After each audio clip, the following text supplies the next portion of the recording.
surat lamaran pekerjaan. Gimana? Oh, tadi ada yang kepencet open mic kayaknya.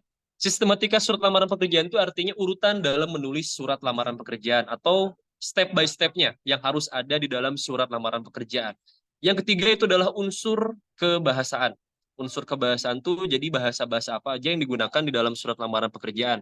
Ada banyak kan jenis surat yang pernah kalian buat atau kalian baca, ada surat dinas, surat undangan, surat pribadi, termasuk yang ini, surat lamaran pekerjaan. Yang terakhir, memahami informasi lowongan pekerjaan.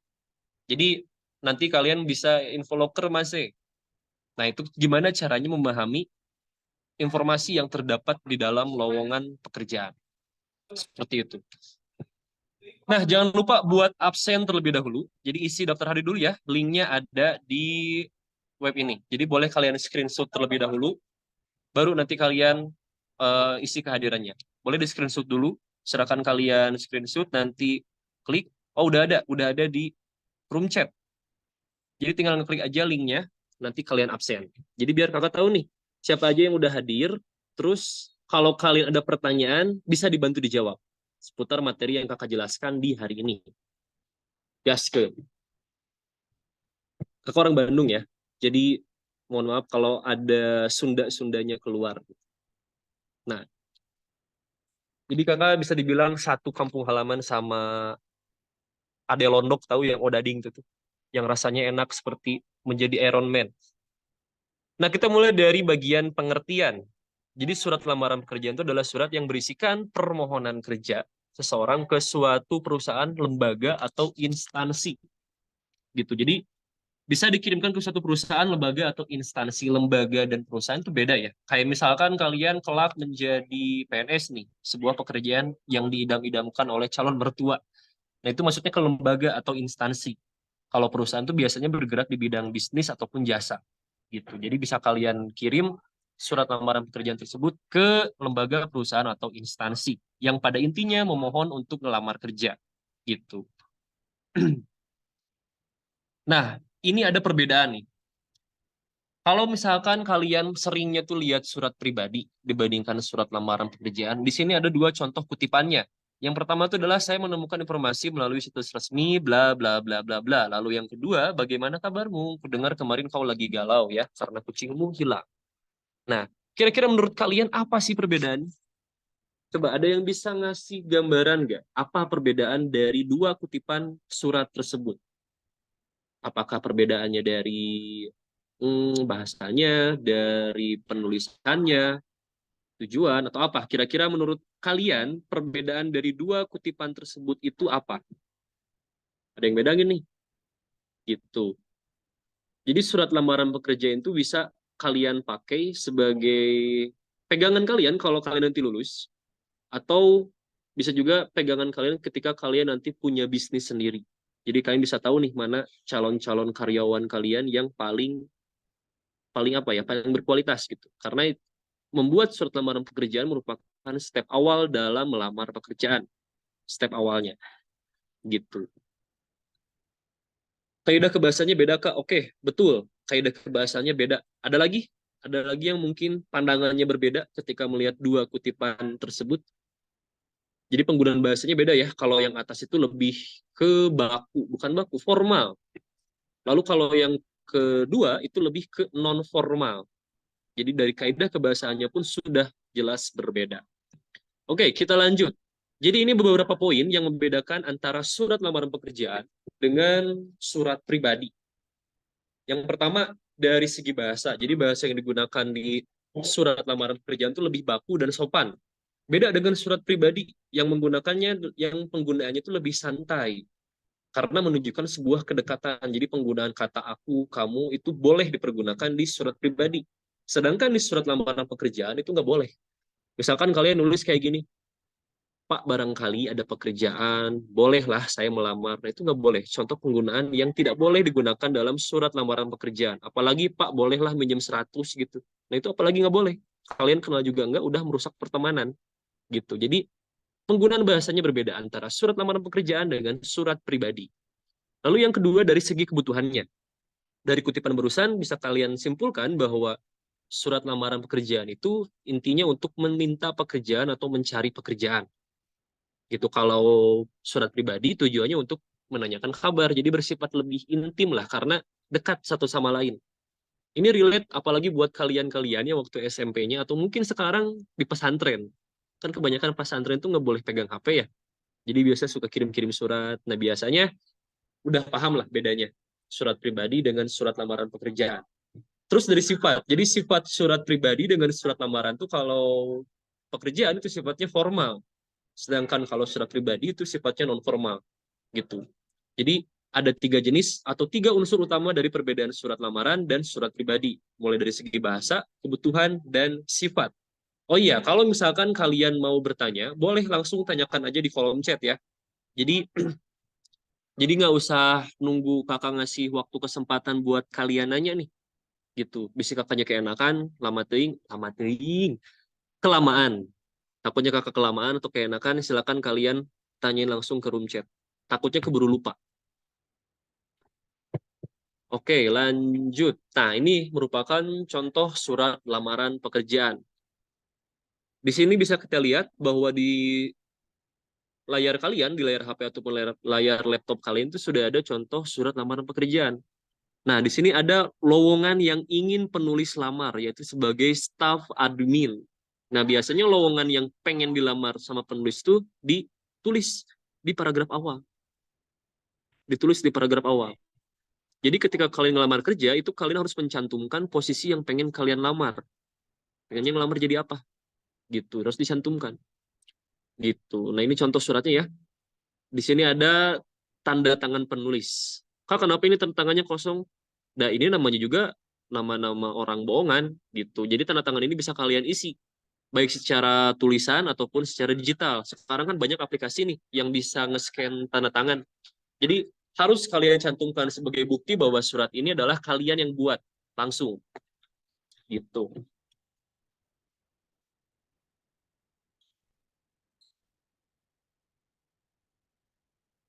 Nah, dari surat barusan, jadi ada beberapa karakteristik apakah surat itu juga berlaku untuk melamar menjadi dosen di suatu universitas, Kak? Berlaku. Betul, berlaku. Jadi semua pekerjaan kecuali yang punya orang dalam atau kecuali keluarga pejabat itu pasti harus membuat surat lamaran pekerjaan. Jadi berlaku untuk semua pekerjaan yang pengen kalian lamar gitu. Misalkan kalian pengen jadi dosen yang statusnya itu PNS, ada loh harus mencantumkan surat lamaran kepada instansi yang dituju. Misalkan kalian pengen jadi dosen ITB, nah kalian buat surat lamarannya. Pengen jadi dosen di UGM, buat surat lamarannya. Tetap. Jadi surat lamaran itu merupakan langkah awal. Ingat, langkah awal kalian dalam mencari pekerjaan. Gitu. Orang diwawancara, orang diinterview pasti karena orang tersebut awalnya ngirim surat lamaran. Jadi nggak langsung diwawancara. Begitu. Beda ya, karena kita mah perintis bukan pewaris. Jadi karir kita harus dibangun dari sekarang. Nah, ini karakteristik surat lamaran pekerjaan. Jadi kakak mengambil salah satu kutipan super atau solusi Kuiper. Ada sepatu baru sisi. Jadi sepatu itu ada salam. Salam di sini maksudnya nah dengan hormat. Ini merupakan salam pembuka. Terus ada juga hormat saya. Ini merupakan salam penutup. Apakah surat itu juga berlaku untuk bisnis, Kak? Oke. Bisnis apa dulu nih? Apakah kamu menjadi orang yang punya bisnisnya atau orang yang pengen masuk menjadi pegawai bisnisnya? Coba diperjelas ya. Nah, salam di sini yang pertama itu salam pembuka dan salam penutup. Ada dengan hormat dan hormat saya. Jadi ada banyak penggunaan kata salam dalam surat lamaran pekerjaan. Jadi hindari penggunaan kata salam yang berhubungan dengan suatu ras atau agama. Kenapa? Karena kita tidak tahu nih pembaca atau yang pencari kerja itu agamanya apa. Terus apakah sukunya sama dengan kita atau tidak? Gitu.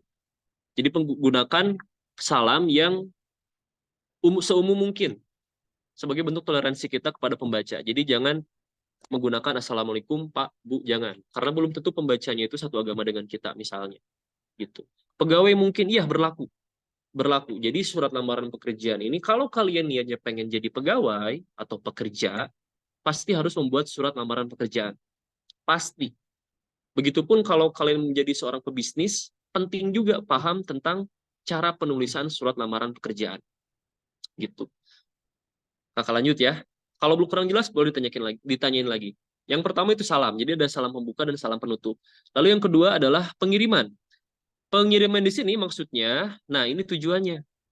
Alamat pengiriman di sini ada Jalan Merdeka nomor 21, Malang. Nah, pengiriman itu di sini. Di bagian atas atau termasuk ke dalam identitas surat. Begitu. Biar nggak pusing, kalian boleh screenshot terlebih dahulu si surat lamarannya, biar nggak pusing bolak-balik. Lalu yang ketiga adalah tujuan. Nah, tujuannya itu ada di bagian kalimat awal. Kalimat kedua. Sehubungan dengan itu, saya ingin mengajukan lamaran dengan kualifikasi sebagai berikut. Nah, ini tujuan. Jadi tujuan kalian menulis surat ini itu untuk melamar sebuah pekerjaan. Ini masih karakter ya, karakteristik surat lamaran pekerjaan. Lalu yang keempat adalah biodata. Biodata itu dicantumkan di sini. Mencakup dari nama, nomor telepon, ataupun email. Terus alamat, tempat tanggal lahir, dan pendidikan. Ini merupakan format paling umum. Jadi ketika kalian memasukkan biodata di dalam surat lamaran pekerjaan, itu jangan terlalu rinci. Misalkan nama tuh Bagus Ahmad, zodiaknya Pisces misalnya. Terus shio-nya macan, bla bla bla bla bla. Jangan terlalu rumit karena pencari kerja tidak peduli dengan hal itu. Justru pencari kerja mencari pelamar yang kriterianya sesuai. Jadi kalian cukup masukin format seperti berikut, kayak nama, nomor telepon yang bisa dihubungi, ataupun alamat email yang aktif, alamat rumah, dan pendidikan terakhir. Jadi jangan dimasukin semuanya. Misalkan TK-nya di Tadika Mesra, misalnya. Jangan dimasukin, nggak perlu. Cukup masukkan pendidikan terakhir kalian. S1 Sarjana Komunikasi misalnya. Atau misalkan SMK jurusan apa? STM jurusan apa? Atau SMA IPA IPS. Gitu. Masukkan pendidikan terakhir kalian di bagian biodata ya. Selanjutnya adalah dari bahasa. Penggunaan bahasanya itu harus baku. Jadi hindari penggunaan kata ganti orang pertama. Kata ganti orang pertama itu ada apa aja? Ada aku, saya, terus apa lagi ya, gua, lo, dan lain-lain itu nggak bisa digunakan di dalam surat lamaran pekerjaan. Jadi hanya bisa menggunakan kata ganti orang pertama, saya. Itu karena balik lagi ke sifat surat lamaran, yaitu formal. Jadi harus menggunakan bahasa yang formal dan baku. Walaupun kata aku itu baku, tapi tidak menunjukkan sisi yang formal. Gitu. Terus yang selanjutnya adalah sumber penulisan. Sumber penulisan ini artinya, sumber dulu itu beda ya. Sumber artinya di sini adalah sumber kalian menemukan informasi lowongan pekerjaan tersebut. Jadi sumber kalian dari mana dapat informasi lowongan pekerjaan itu. Nah, di sini ada contohnya. Saya menemukan informasi melalui situs resmi perusahaan. Bisa juga saya menemukan informasi melalui Instagram carikerja.com misalnya. Itu harus dicantumkan. Biar pencari kerja itu tahu kalian dapat informasi lowongan itu dari mana. Kan jangan sampai ketika kalian kirim surat, terus apa dah saya emang nggak buka lowongan pekerjaan? Apa dah saya emang nggak buka loker? Jangan sampai kayak gitu. Jadi harus dicantumkan dulu sumbernya dari mana. Terus selanjutnya ada penulisan. Penulisan di sini ada di paling atas, sudut kanan atas. Ini merupakan tanggal, waktu, dan tempat kapan surat tersebut ditulis. Misalnya contohnya tuh di sini. Bantul 23 Januari 2024. Jadi tanggal penulisan surat lamaran pekerjaan itu harus dicantumkan di sudut kanan atas. Kayak gini. Hampir mirip kayak surat dinas. Gitu. Terakhir itu posisi. Posisi yang kalian lamar itu harus dicantumkan. Jadi ada 2 pengulangan. Pertama, sumber di bagian awal. Pertama itu pada bagian sumber. Kalian di mana dapat informasinya, terus menurut informasi yang kalian dapatkan, posisi apa yang sedang dibuka. Misalkan kayak ini, staf admin. Baru kalian ulangi lagi, saya mengajukan dengan hormat lamaran sebagai staf admin di perusahaan yang Bapak Ibu pimpin. Gitu. Terus ketika kalian memposisikan sebagai, kalau surat kalian dibaca oleh pembaca, yang otomatis perekrut kerja, jangan menggunakan kata Bapak doang, atau Ibu doang, atau mungkin Anda, jangan. Tapi gunakan format Bapak Ibu. Karena kita tidak tahu yang membaca surat tersebut, itu laki-laki atau perempuan. Tapi bisa aja, Pak, kan yang baca surat itu lebih muda dari saya. Nggak apa-apa, itu kan bentuk rasa hormat kalian, bentuk rasa sopan kalian kepada pembaca. Gitu. Jadi menggunakan format Bapak Ibu. Gitu ya. Jadi tidak boleh menggunakan kosakata yang lain. Oke, itu tuh karakteristiknya. Karakteristik surat lamaran pekerjaan. Nah, sebelum kakak lanjut ke sistematika, ada yang mau bertanya nggak? Atau yang masih bingung gitu dengan surat lamaran pekerjaan? Kalau misalkan bingung, nggak apa-apa, bilang aja. Dengarkan di gimana-gimanain kok. Terus kalau misalkan di sini agak ribut, mohon maaf kakak masih di sekolah, jadi masih banyak orang yang lewat gitu. Jadi jangan sungkan buat bertanya. Nggak ada? Oke, kakak lanjut dulu ya. Kalau ada yang mau bertanya, boleh tanya aja langsung di kolom chat. Nah, sistematika. Jadi menurut KBBI, sistematika itu adalah urutan yang harus kalian lakukan atau golongan-golongan tertentu. Nah, surat lamaran pekerjaan ini memiliki sistematikanya tersendiri yang membuatnya berbeda dengan surat yang lainnya. Jangankan surat lamaran, setiap teks pasti punya sistematikanya sendiri. Jadi tidak bisa disamaratakan. Apa nih, ada yang nanya? Apa artinya sepatu baru sisi? Oh, kayaknya baru join deh. Jadi ini karakteristik surat lamaran pekerjaan. Jadi sepatu baru sisi itu adalah singkatan atau super solusi Kuiper biar kalian paham gimana caranya ngapalin surat lamaran pekerjaan. Ada salam pengiriman, tujuan biodata bahasa, sumber ini koma ya, koma, sumber penulisan dan posisi yang kalian lamar. Gitu. Buat yang baru join nanti jangan khawatir, kita belum jauh kok, terus nanti bakal ada rekamannya. Jadi bisa kalian lihat dari awal. Gitu. Ini baru topik yang pertama, baru masuk ke topik yang kedua, yang di sistematika. Nah, ini sistematika. Jadi pengertian sistematika itu adalah penggolongan atau klasifikasi atau urutan yang harus kalian lakukan dalam membuat sesuatu. Dalam topik ini berarti membuat surat lamaran pekerjaan. Nah, ini ada sistematika yang ada di dalam surat lamaran pekerjaan. Wow, ada 48 orang nih. Kayaknya keren nih kalau misalkan tiap satu orang mewakili setiap provinsi. Keren banget. Nah, yang pertama itu adalah tanggal surat. Tanggal surat di sini artinya waktu penulisan surat yang tadi loh, yang di sudut kanan atas. Gitu. Tanggal surat ini harus disimpan di awal. Jadi ini urutannya udah sesuai dengan surat lamaran ya, dari awal sampai akhir. Yang pertama tanggal surat, jadi waktu dan tempat penulisan surat lamaran tersebut. Lalu yang kedua, lampiran dan perihal. Nah, kalau kalian bingung, bedanya apa sih kak lampiran dan perihal? Lampiran itu adalah berkas yang kalian gabungkan bersama lamaran tersebut. Jadi kakak ulang, lampiran itu adalah berkas pendukung yang kalian masukkan bersama lamaran tersebut atau di luar surat lamaran tersebut. Misalkan kalian melampirkan ijazah dan KTP, berarti lampirannya itu ada 3. Yang pertama surat lamaran pekerjaan, kedua ijazah, ketiga KTP.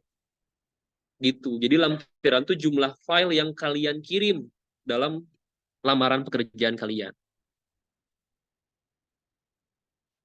Nah, jangan lupa yang baru gabung boleh isi absennya ada di kolom chat. Gitu.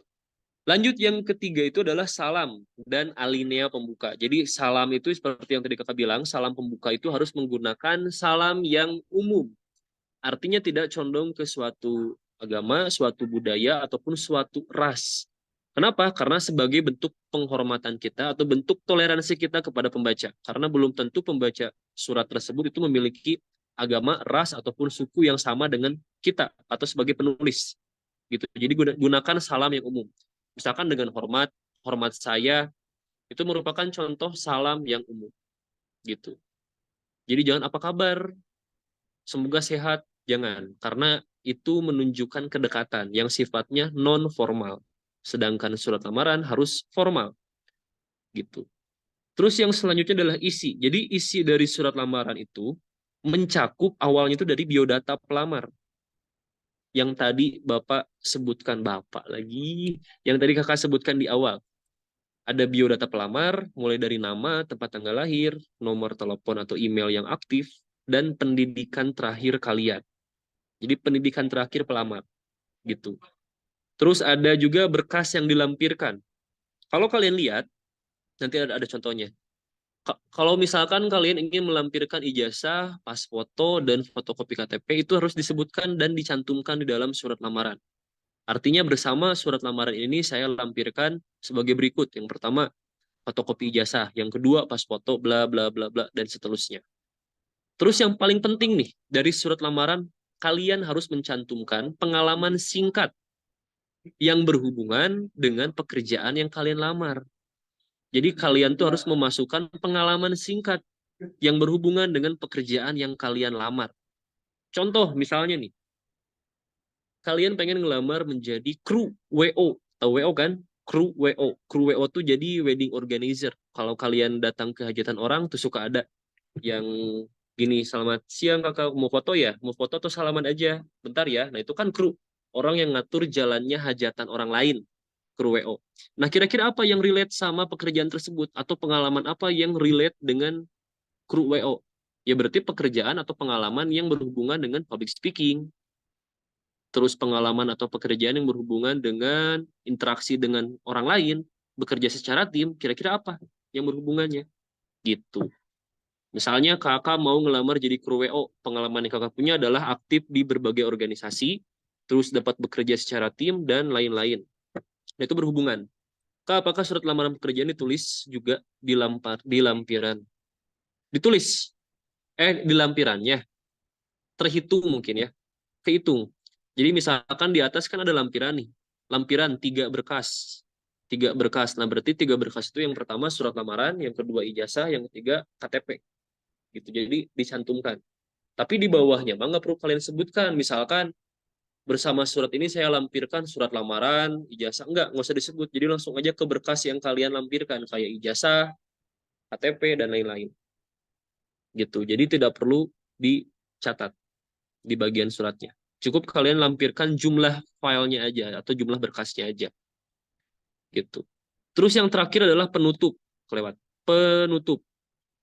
Kayak ucapan terima kasih, terus ucapan harapan kalian, misalkan, semoga dengan kualifikasi yang saya miliki dapat sesuai dengan kriteria perusahaan. Gitu. Terima kasih atas perhatian Bapak Ibu. Hormat saya, tanda tangan, baru nama kalian. Gitu. Ini bagian penutup. Jadi ada 5 sistematika surat lamaran pekerjaan. Dan ini sudah dibuat secara ngurut. Jadi sudah berurut dari awal sampai akhir. Begitu. Nah ini biar lebih kebayang ada contohnya nih. Ini contohnya. Ini penulisan tanggal surat di sudut kanan atas. Nah ini ada perihal dan lampiran. Ada 4 lembar. Ada 4 kan? Tapi yang dicantumkan di bagian berkas itu cuma 3. Jadi surat lamarannya kalian nggak perlu cantumkan di sini. Tapi cukup cantumkan. Tapi waktu itu ya Kak ada berita kalau ada orang yang masukin pengalaman organisasi terus. Bentar. Kak, apakah surat lamaran pekerjaan waktu itu dijawab tadi? Tapi ya Kak, waktu itu ada berita kalau ada orang yang masukin pengalaman organisasi terus itulah karena takut terlalu kritis, jadi dimasukkan atau tidak. Tapi kan kalau kritis bisa menciptakan inovasi yang baru. Pertanyaan bagus, keren. Ini siapa namanya? Man1 JBR. Keren pertanyaan. Bentar ya, Kakak jawab dulu nanti. Kakak tampung dulu. Setelah ini. Nah, ini urutannya. Contoh penggunaan yang tadi sistematika. Ini ada tanggal, di sini ada perihal, perihalnya pasti, atau perihal itu tujuan kalian menulis surat. Perihal itu tujuan kalian menulis surat. Jadi perihalnya di sini lamaran kerja atau lamaran pekerjaan. Lampiran, jumlah file yang kalian kirim. Di sini ada 4, termasuk surat lamarannya. Berarti nggak usah dihitung. Ada 3, ada CV, pas foto, dan fotokopi ijazah gitu. Terus ini ada bukan salam membuka, ada bagian tujuan surat. Yang terhormat, manajer pengembangan sumber daya manusia, PT Setia Kreatif Digital. Cantumkan alamatnya, alamat perusahaannya. Jadi kalaupun kalian ngirimnya secara online lewat email, tetap alamat perusahaan itu harus dicantumkan. Jadi browsing aja dulu lah. Kira-kira ini PT-nya di mana nih? Ibarat kalian ngedeketin cewek atau cowok, kan pasti suka tuh dikepoin. Nah, sama, jadi kerja juga gitu. Jadi perusahaan tuh suka kalau si calon pegawainya tuh kepo sama dia. Nge-effort lah.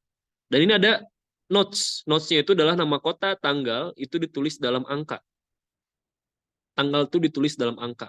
Nama kota harus ditulis sesuai dengan kaidah kebahasaan, kayak huruf kapital dan lain-lain. Ini kan nama kotanya Bulukumba nih. Kalau misalkan ada kata kota di sininya, berarti huruf K-nya itu harus kapital. Gitu. Terus tahun dalam bentuk angka. Nah ini yang di blok ini. harus dalam bentuk angka. Walaupun angkanya 1 digit, tetap harus ditulis dalam bentuk angka. Gitu. Nah, ini contoh salam pembuka. Dengan hormat, sehubungan dengan informasi dari situs Belajar ID. Perusahaan yang Bapak Ibu pimpin sedang membutuhkan konsultan pendidikan. Gitu. Ini contoh paragraf pembukanya. Ini biodata. Biodata. Oh, di sini nggak dicantumin ini apa? Nomor telepon sama email. Harusnya dicantumkan. Gitu. Nah, ini contoh isi dari surat lamaran. Ini contoh isi dari surat lamaran. Ada biodata, terus ada pengalaman singkat, dan ada berkas yang kalian lampirkan atau berkas yang pelamar lampirkan.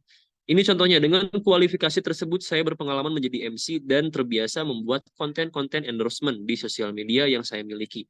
Saya juga aktif terlibat dalam organisasi sosial dan kemasyarakatan sehingga kemampuan public speaking saya terlatih ini harusnya ya. Public speaking saya terlatih dengan sangat baik. Bersama surat lamaran ini, saya lampirkan berkas berikut sebagai pertimbangan Bapak Ibu pimpinan PT Tirta Mulia. Nah, ada ini, lampiran yang dikirimkan. Ini contoh isi surat. Nah, ini contoh pengalaman singkat. Jadi nggak usah panjang-panjang. Nanti ada cara lain buat memasukkan pengalaman kalian. Kayak gitu. Nah, ini contoh penutup surat. Semoga dengan kualifikasi yang saya miliki, saya dapat bergabung menjadi konsultan pendidikan di perusahaan yang Bapak Ibu pimpin. Ini salam penutup, ini tanda tangan. Gitu. Nah, ini contoh surat lamaran yang seutuhnya. Begitu. Sejauh ini ada yang mau ditanyakan? Kalau nggak ada, kakak coba jawab dulu yang tadi. Kak, kalau waktu itu ada berita, kalau ada orang yang masukin pengalaman organisasi, terus ditolak karena takut terlalu kritis, jadi dimasukkan atau tidak. Tapi kan kalau kritis bisa menciptakan inovasi yang baru. Betul. Jadi tujuan dari pelamar memasukkan pengalaman organisasi, biar si perekrut kerja itu bisa tahu, oh orang ini ternyata bisa bekerja secara tim. Oh ternyata orang ini memiliki sisi sosial yang aktif. Jadi apalagi pekerjaan-pekerjaan yang memang membutuhkan kerja tim yang solid. Kayak contohnya misalkan kalian melamar di stasiun TV nih. Stasiun TV atau menjadi tim kreatif. Itu kan harus kompak, harus solid.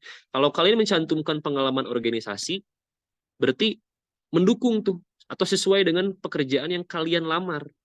Karena kan organisasi itu mencapai tujuan bersama, bekerja secara tim, bertanggung jawab bersama-sama. Relate dengan pekerjaan yang kalian lamar. Terus kak harus cantumin atau enggak? Kalau menurut kakak itu sesuai dengan kebutuhan. Kalau misalkan pekerjaan yang kalian lamar itu membutuhkan kerja sama tim yang baik, cantumkan gitu. Jadi jangan terpatok dengan satu berita kayak gitu. Ibarat gini lah, ibarat gini. Kalau kalian mengalami kepahitan dalam hidup, misalkan ditolak kerja, ditolak cewek atau cowok, disakitin pasangan, disakitin selingkuhan, jangan pernah kapok dengan hal tersebut. Kalian kapok nih berhenti buat ngelakuin hal itu misalnya. Misal kalian amit-amitnya nggak keterima di universitas yang kalian pengen, trauma nih kalian, udahlah nggak akan kuliah, udahlah mau ngojek aja, jangan. Ibarat gini guys, kalian pasti pernah makan makanan yang nggak enak. Misalkan kalian nggak sengaja nih makan nasi yang basi, pasti pernah. Nah, apakah kalian jadi berhenti makan? Kan enggak. Kalian makan nasi goreng yang nggak enak nih. Apakah saat itu kalian jadi berhenti makan nasi goreng? Kan enggak. Jadi kepahitan dalam hidup itu pasti akan selalu ada. Dan pilihan kalian, jangan pernah kapok dengan kepahitan hidup, karena itu pasti ada. Gitu. Jadi jangan terpatok sama berita yang tadi. Ah, aku kalau ngelamar kerja nggak akan ngemasukin pengalaman organisasi karena takutnya kayak di berita yang tadi. Jangan, karena belum tentu semua lamaran bakal seperti itu. Begitu, terjawab ya. Jadi jangan terpatok. Dan cantumkan itu tidak sesuai dengan pekerjaan yang kalian lamar. Jadi pengalaman organisasi itu boleh kalian cantumkan asalkan sesuai dengan pekerjaan yang kalian lamar. Terutama bekerja secara tim ataupun bekerja secara organisasi. Begitu. Oke, coba cek sound dulu nih. Udah 2 bab loh yang kita bahas. Udah 2 bab. Gimana? Ada yang mau bertanya nggak? Maaf kan sebelumnya, tempat tanggal lahir itu kalau yang diajarkan guru kami nggak boleh pakai garis miring. Maaf kan sebelumnya, tempat tanggal lahir itu kalau yang diajarkan guru kami nggak boleh pakai garis miring, harus pakai koma. Yang bener yang mana ya? Atau ada banyak versi? Tanggal lahir itu kalau yang diajarkan guru kami nggak boleh pakai garis miring. Garis miring. Yang pakai garis miring yang mana ya? Sebelumnya tempat sebelumnya tempat tanggal lahir itu kalau yang diajarkan. Kakak nggak pakai garis miring kok. Tuh tempat tanggal lahir nggak pakai garis miring. Tuh, ini Bandung, kota lahir, koma, tempat tanggal lahir. Oh ini, kata guru kamu nggak boleh. Oke, jadi gini, fungsi dari tanda baca ini kan ada garis miring nih. Fungsi dari tanda baca itu menggantikan suatu kata. Fungsi dari tanda baca itu menggantikan suatu kata. Kalau kalian lihat, Kak, kenapa ini penulisan namanya tidak huruf kapital? Karena di sini pakai titik dua. Titik dua itu perincian. Perincian itu artinya menjelaskan tentang sesuatu. Nah, ini kan berarti dianggap masih dalam satu kalimat yang sama. Makanya tidak menggunakan huruf kapital. Karena menggunakan titik dua. Kecuali kalau titik duanya ini dihapus diganti titik, baru di sini menggunakan huruf kapital. Gitu. Sekarang menjawab yang tempat tanggal lahir.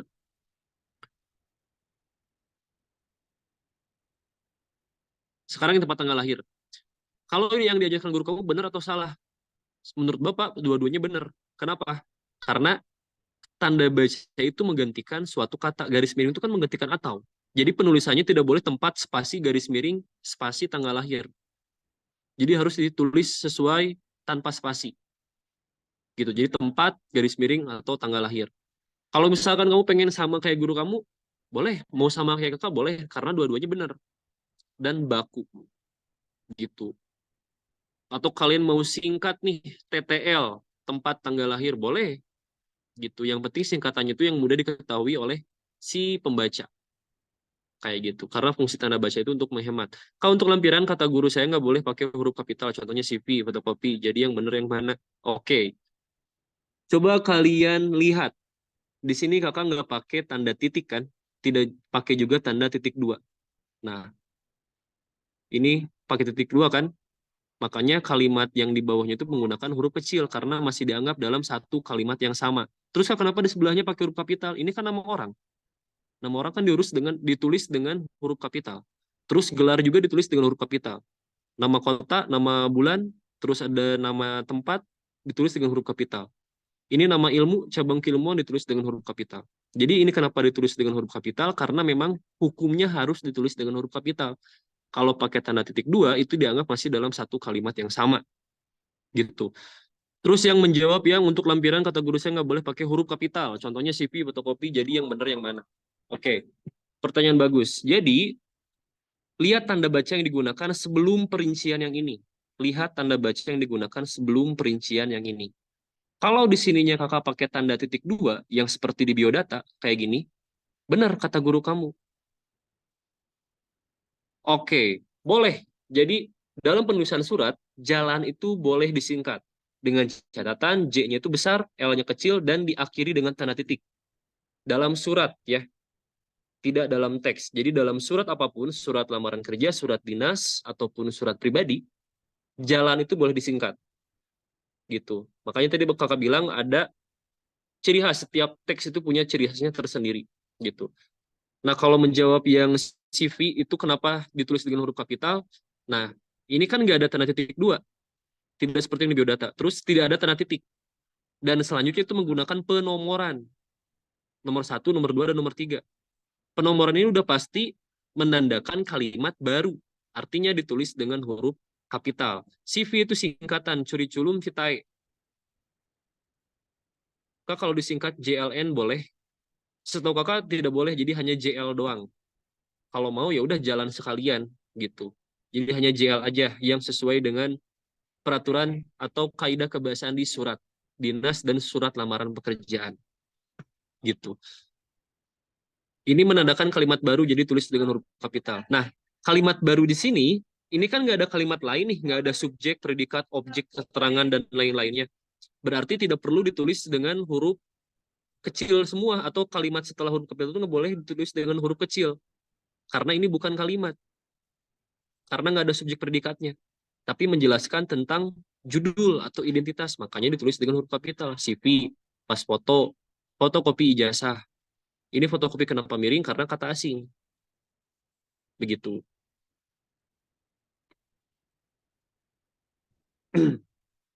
Gitu ya, jadi buat yang jalan, hanya boleh JL, titik. J-nya besar, L-nya kecil, diakhiri dengan tanda baca titik. Yang ini, buat di biodata. Terus yang tadi huruf kapital, kenapa ditulisnya kecil? Ya karena tadi ini nggak pakai tanda titik dan tidak pakai tanda titik dua. Kalau di sininya pakai titik dua, bener kata guru kamu ininya harus kecil semua. Kayak yang di biodata kayak gini tuh. Begitu. Oke, kita lanjut. Masih cek sound ya. Ada lagi yang mau bertanya? Kalau misalkan ada yang mau nanya, boleh tanya aja. Bebas. Bisa ada yang mau nanya. Mungkin aja ada yang mau nanya. Suka keluar refleks Sundanya. Punya kerabat Sunda nggak? Kalian? Saudara, teman, atau kenalan yang orang Sunda gitu. Pasti logatnya itu nggak akan jauh beda sama kakak. Gimana teh? Bisi, cenah, mah, itu pasti selalu ada kalau orang Sunda. Kalau orang Jawa tuh kalau nggak salah, se. Kayak gitu. Nggak ada? Oke, kita lanjut kalau gitu. Nah, ini adalah contoh penulisan surat lamaran yang salah. Ini adalah contoh penulisan surat lamaran yang salah.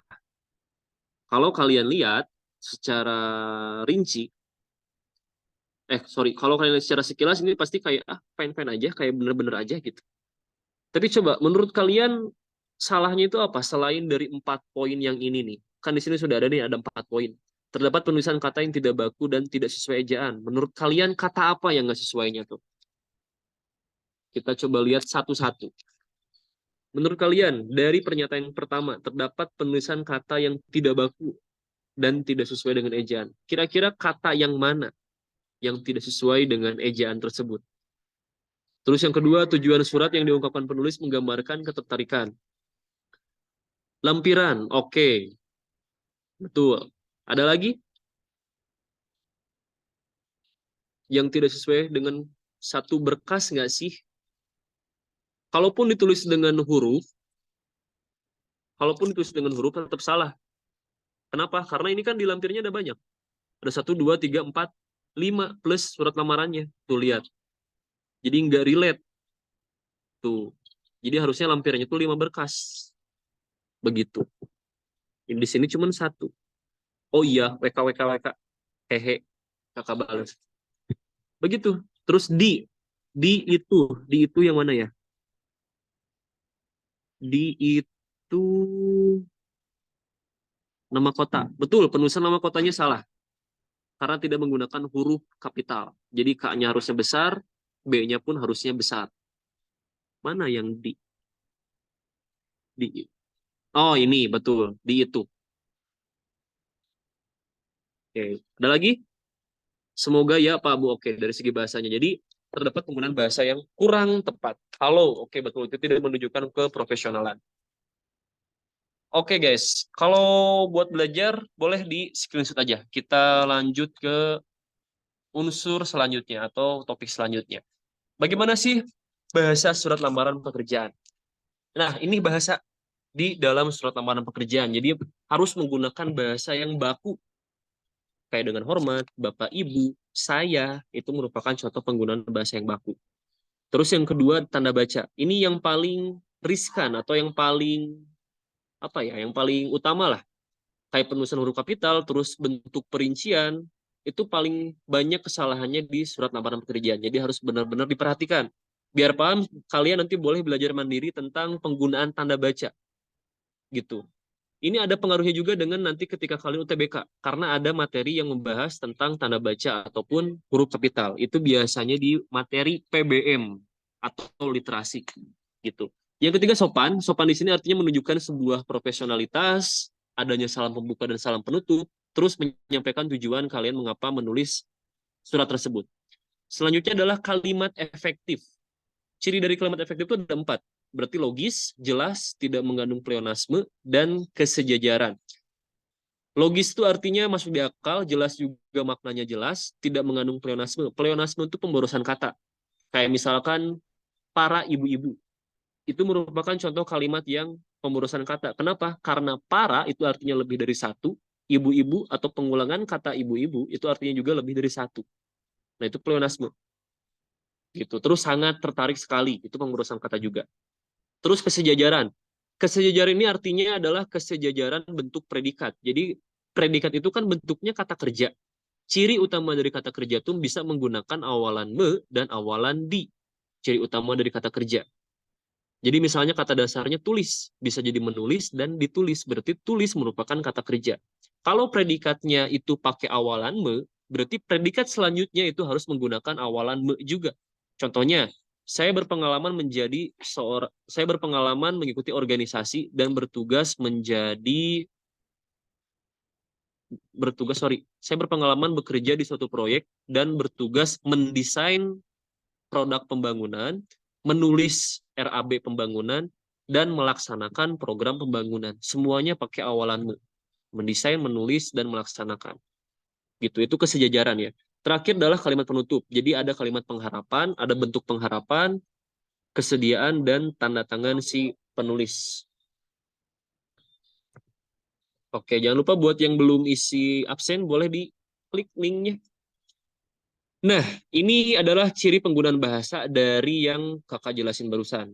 Yang warna kuning itu penggunaan tanda baca. Nah, tanda bacanya harus diperhatikan, kayak penulisan nama kota, tanda baca titik dan koma, dan lain-lain. Nomor. Nomor itu bisa disingkat menjadi NO titik. Ingat, harus pakai titik. Jadi kebanyakan orang menulis NO-nya itu nggak pakai titik. N-nya kapital ya. Itu yang bakunya. Nomor itu bisa disingkat. Gitu. Ini ada yang salah. Harusnya kotaknya kapital. Kayaknya kakak udah nggak fokus deh waktu itu. Gitu. Terus menggunakan bahasa yang baku. Ini ada contohnya di sini dengan hormat, bla bla bla bla bla bla. Boleh kalian screenshot biar tahu bukti realnya. Jadi boleh silakan screenshot biar lebih paham. Kakak hitung sampai 3, 1, 2, 3. Oke, udah di screenshot ya guys ya. Nah, ini yang paling krusial. Memahami informasi dalam lowongan pekerjaan. Tuh, ini ada contoh poster lowongan pekerjaan. Mungkin kalian pernah lihat di TikTok ataupun di Instagram. Contohnya kurang lebih seperti inilah. Lowongan pekerjaan dibutuhkannya apa. Di bawahnya ada kualifikasi buat yang mau melamar di pekerjaan tersebut. Gitu. Di situ ada contohnya. Harus apa aja. Di Indonesia kan seperti yang kita tahu. Harus perfect. Pendidikan minimal S1. Terus. Nuhun kah belum di SS, sok SS satu. Nah, sok SS. Silakan SS. Sok tuh SS ya. Silakan ya. Bukan sok-sokan atau gimana gitu. Silakan SS 1, 2, 3. Udah? Oke, kita lanjut. Balik lagi ke lowongan yang tadi. Nah, di Indonesia kan harus sempurna ya kalau kita ngelamar kerja. Minimal S1, bisa mengendalikan api, bisa bekerja di bawah tekanan, bla bla bla bla bla bla. Pasti ada kualifikasinya. Gitu. Nah, gimana caranya membuat lamaran untuk suatu informasi dari lowongan pekerjaan? Misalnya ini. Nah, ada langkah-langkahnya. Oh iya, jangan lupa buat ngisi daftar hadir. Ada di kolom chat, tinggal kalian klik aja, nanti langsung masuk ke link daftar hadirnya. Jadi, selain membuat surat lamaran, kalian juga harus membuat curriculum vitae atau CV. CV ini pasti pernah kalian dengar. Ada dua jenis CV.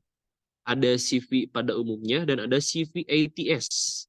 Jadi kalau CV doang, yang ini, itu isinya kurang lebih sama dengan surat lamaran, cuman bedanya isinya itu informasi pribadi kalian, mulai dari nama, pendidikan, pengalaman kerja, terus ada skill yang dimiliki, itu dirangkum dalam satu CV dan dibuat semenarik mungkin. Jadi lebih ke mengenalkan kreativitas si penulis atau pelamar. Kalau CV ATS itu artinya apa ya? Kayak sebuah aplikasi yang fungsinya untuk menyortir CV. Nanti kakak jelasin. Nah, ini ada dua jenis CV, ada CV dan CV ATS. Nah, ini contoh CV ini. Jadi contoh CV itu harus dibuat semenarik mungkin dengan memuat informasi yang mendukung pekerjaan yang dilamar. Bisa kalian lihat, ini namanya Ketut Susilo, lulusan baru atau fresh graduate. Ini ada data pribadi. Nah, data pribadi ini bisa kalian tulis dalam bentuk poin-poin seperti ini, atau kalian buat paragraf singkat. Terserah kalian. Gitu. Ini ada deskripsi singkat tentang pelamar, lulusan terbaik di jurusan ilmu komunikasi, seorang yang cekatan, sigap, dapat diandalkan dan mampu bekerja dalam tim dan dapat berkomunikasi dengan baik. Ini ada keahliannya. Leadership atau kepemimpinan, kolaborasi, aplikasi produktivitas, dan manajemen waktu. Ini ada informasi kontaknya. Di sini ada hobi, ini ada pengalaman kerja. Ada komunikasi internal di perusahaan apa, dari tahun berapa sampai tahun berapa. Ini rentang waktunya. Ini yang di bawahnya itu deskripsi pekerjaannya. Deskripsi pekerjaan yang dia lakukan di perusahaan ini sebagai komunikasi internal. Sama, masukin semuanya. Pokoknya yang relate sama pekerjaan yang kalian lamar itu dimasukin. Kak, kalau misalkan saya fresh graduate, gimana cara memasukkan pengalaman kerja? Ambil pembelajaran yang ada di perkuliahan atau yang di SMA dengan pekerjaan yang kalian lamar. Misalkan kalian itu pengen ngelamar menjadi admin nih. Masukin pengalaman waktu SMA. Kan pernah belajar TIK tuh, atau Kelebkom. Saya pernah, misalkan kayak gini kalimatnya. Saya berpengalaman membuat pendataan atau inputting data ketika mata pelajaran TIK di sekolah dengan menggunakan Microsoft Excel misalnya. Itu khusus buat pelamar yang fresh graduate gitu.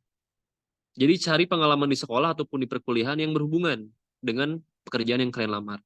Selanjutnya adalah CV ATS. Jadi ATS itu adalah Applicant Tracking System, merupakan fitur penyortiran CV. Jadi aplikasi tersebut itu hanya menyortir kata kunci yang sesuai dengan perusahaan, yang sesuai dengan perusahaan. Misalkan kakak punya perusahaan nih, pengen mencari sebuah admin payroll atau orang yang ngegaji karyawan. Nah, kakak tuh nyantumin di aplikasinya adalah S1 akuntansi, terus apa lagi ya? S1 akuntansi, fresh graduate, sama perempuan. Nah, tiga kata itu. Nah, nanti otomatis di komputernya bakal langsung kesortir. Jadi CV yang tidak ada tiga kata kunci tersebut itu bakal otomatis gak kecek gitu. Jadi CV yang tidak ada kata kunci yang Bapak setting, yang Kakak setting, itu otomatis bakal kebuang atau nggak kebaca sama Kakak gitu. Jadi makanya pentingnya memahami informasi pekerjaan itu adalah takutnya si perusahaan tersebut menggunakan ATS atau Applicant Tracking System. Kayak gini itu. Nah, ini ada. Jadi menggunakan kata kunci yang sesuai. Kalau di poster lowongan pekerjaannya membutuhkannya S1 bahasa, ya berarti tulis di CV kalian lulusan S1 bahasa Indonesia misalnya gitu. Jadi ATS itu adalah aplikasi yang menyortir kata kunci dari CV yang masuk gitu. Nah, ini ada contoh CV nih dari Juliana Silva. Menurut kalian apa yang kurang dari CV tersebut? Menurut kalian apa yang kurang dari CV yang kalian lihat ini? Ada yang kurang nggak? Ingat, CV itu harus mencantumkan informasi penting si pelamar. Ini masuk ke dalam CV biasa, bukan CV ATS. Jadi kalau CV biasa itu perbedaannya harus dikemas dengan semenarik mungkin. Banyak kok aplikasi-aplikasi pembuat CV, poster kayak Canva gitu. Itu kan bisa segala dibuat. Apa aja bisa dibuat. Nah, menurut kalian apa sih yang kurang dari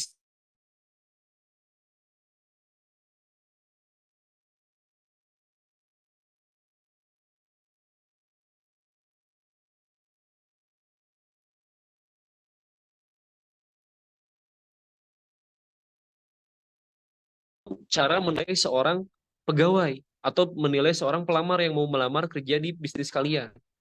Oh, ini kayaknya orangnya nggak teliti deh. Kenapa? Karena di surat lamarannya dia tidak menuliskan nama kota dengan huruf kapital. Nah, kelihatan dari situ.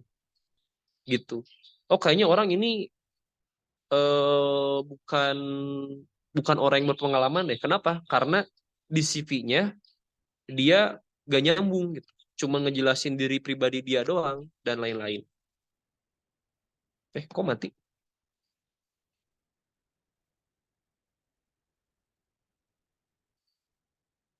Kok hilang? Kok hilang? Kok hilang? Bentar.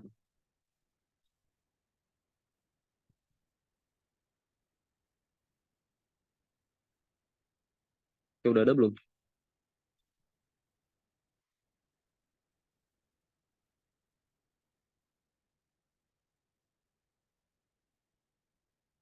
SMS, Bu. Kok nggak ada sih?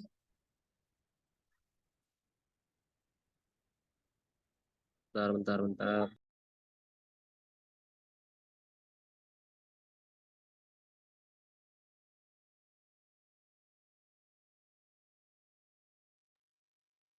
Nah, ada. Sorry, tadi gangguan. Kita lihat yang jawab keahliannya. Tidak ada keahlian.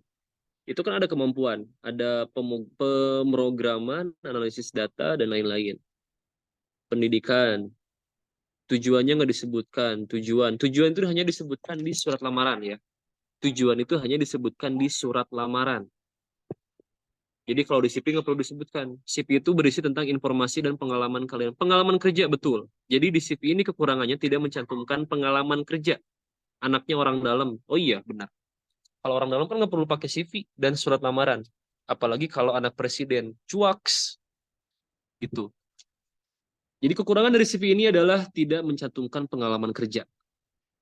Gitu ya. Nah, itu calon pebisnis nih. Karena teliti bisa menilai sebuah CV. Amin. Jadi itu fungsinya kalian belajar tentang surat lamaran dan pembuatan CV. Jadi ketika kalian menjadi seorang pebisnis dan membutuhkan pegawai, kalian bisa menilai orang yang ngelamar di bisnis kalian.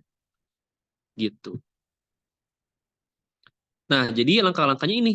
Langkah-langkah ketika kalian melamar sebuah pekerjaan. Pertama, ini ada lowongan kerja nih. Kalian udah menemukan lowongan kerjanya. Buat 2 file, CV dan surat lamaran. Untuk di lowongan pekerjaan yang kalian temukan. Makanya bukan tidak mungkin ketika kalian gagal di satu lowongan, itu bikin lagi surat lamarannya sama CV-nya. Bikin lagi. Yang sesuai dengan lowongan yang kalian lamar atau posisi yang kalian lamar. CV itu isinya ada 2, tentang pengalaman kerja dan informasi pribadi. Yang penting dari CV itu 2 ini. Terus dari surat lamaran yang penting itu adalah pengalaman singkat dan berkas pendukung. Berkas pendukung atau berkas yang kalian lampirkan.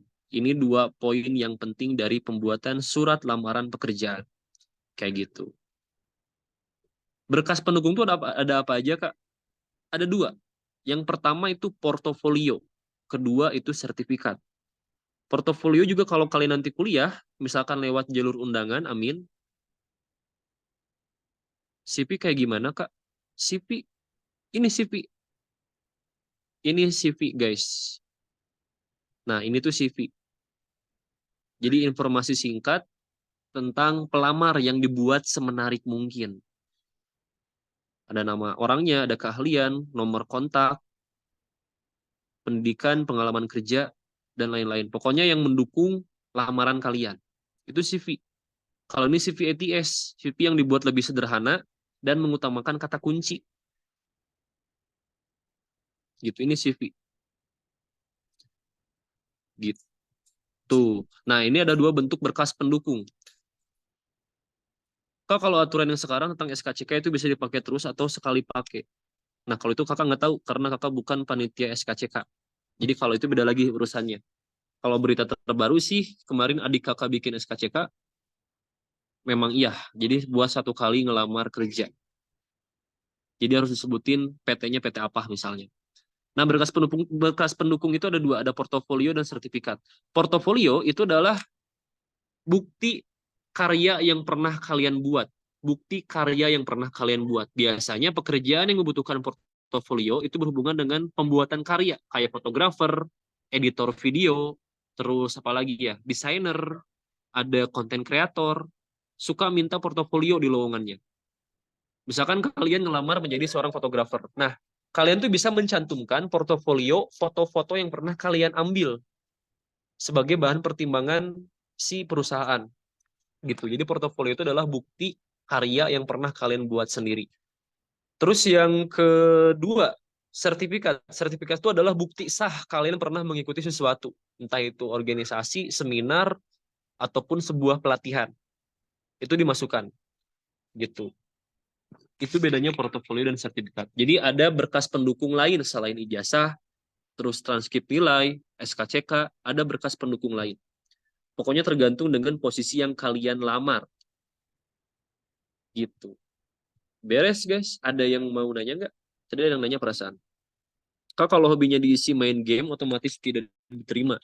Nah, Seperti yang tadi kakak bilang, jadi pembuatan CV ataupun surat lamaran itu harus sesuai atau relate, punya hubungan dengan pekerjaan yang kalian lamar. Kalau misalkan kalian ngelamarnya jadi apa ya, joki game, bisa dimasukin hobi main game. Tapi kalau kalian ngelamarnya menjadi seorang dosen misalnya, hobi main game, atau nanti malah mabar sama mahasiswanya, gitu. Jadi harus sesuai dengan pekerjaan yang kalian lamar, guys. Gitu. Jadi jangan asal masukin nih. Walaupun misalkan sebenarnya kalian tuh hobi main game nih, tapi nggak dimasukin di dalam CV-nya. Ya udah jangan dimasukin kalau tidak mendukung surat lamaran kalian. Begitu. Tetap harus memperhatikan lowongan pekerjaan yang kalian pengen. Ada yang mau ditanyain?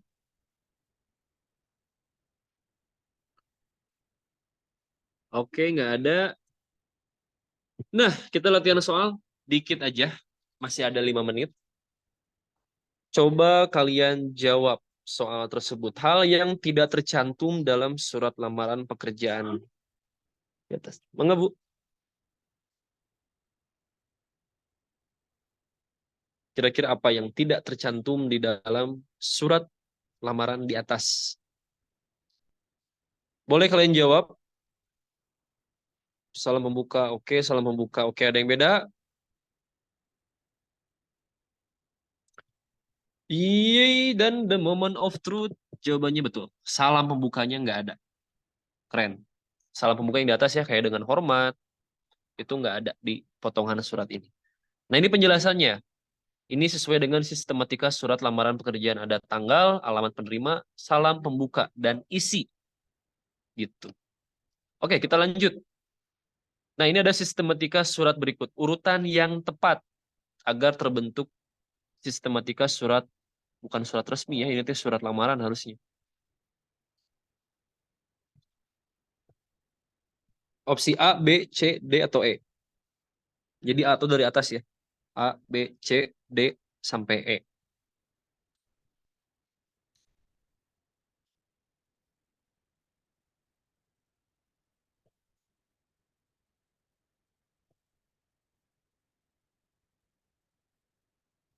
Oke, ada yang jawab D, ada yang jawab C, ada yang jawab E. Ini menarik nih, udah mulai beda-beda. Ada yang jawab B.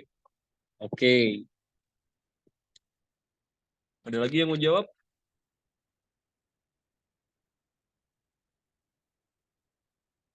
C. Oke, ada lagi yang jawab C. Silakan lihat baik-baik. Kalau kalian tadi memperhatikan tentang sistematika, pasti paham. Oh, salah. Ada yang jawab E lagi. Oke, ini variatif nih jawabannya. Dan jawaban yang tepat itu ada di opsi yang D. Tadi Vanessa, betul. Vanessa sama Man 1 JBR itu betul. Yang jawabnya D. Ini penjelasannya, guys. Nah, sistematika penulisan surat resmi. Jadi yang pertama tuh ada kop surat. Kop surat itu adalah bagian yang ada logonya. Terus yang kedua tanggal, alamat, salam membuka ke bawahnya sama. Ke bawahnya sama dengan surat lamaran. Gitu. Lanjut ke soal nomor 3. Ini kutipan dari bagian isi. Bagian dalam surat lamaran tersebut tidak memenuhi unsur kebahasaan surat. Karena apa? Ingat, yang ditanyakan soal itu adalah unsur kebahasaan. Berarti cari bahasa yang tidak sesuai di dalam soal.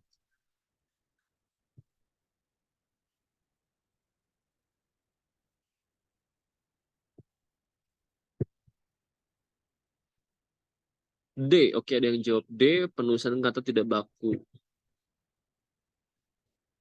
D, oke, kata apa yang tidak bakunya? Yang jawab E, oke, D, kata apa yang tidak bakunya? Menurut kalian, ada yang tahu? Kata apa yang tidak bakunya?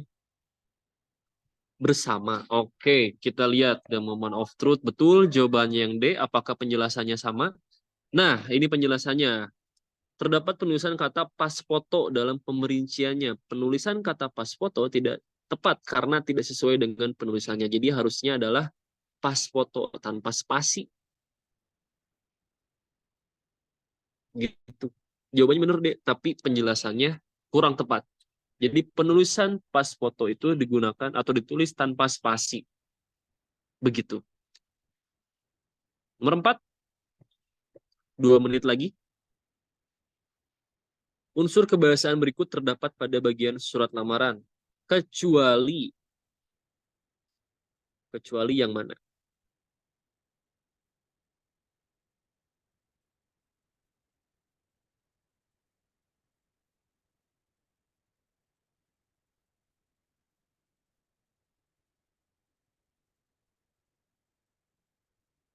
Oke, bisa dilihat. Masih tentang unsur kebahasaan.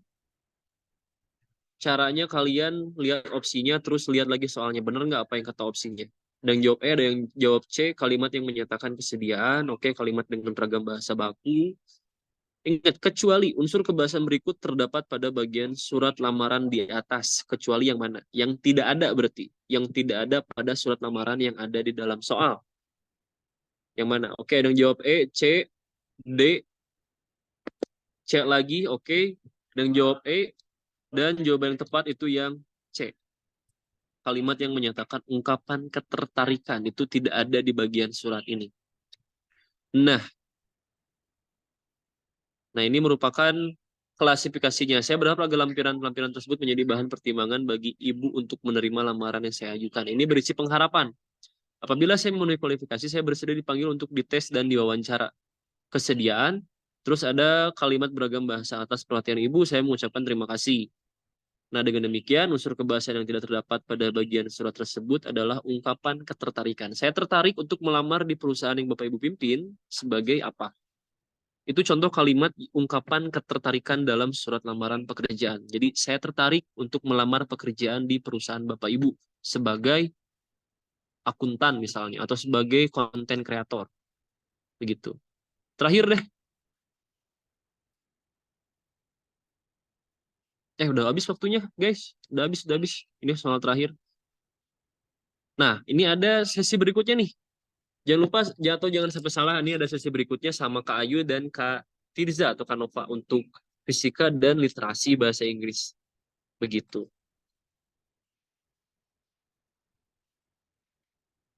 Gitu. Jadi hari ini kita belajar tentang surat lamaran pekerjaan. Kalau misalkan ada yang masih bingung atau mau bertanya, boleh tanyakan lewat LO-nya masing-masing. Semoga apa yang kakak sampaikan bisa kalian pahami dan bisa berguna kelak. Gitu. Kakak tutup aja. Terima kasih. Wassalamualaikum warahmatullahi wabarakatuh.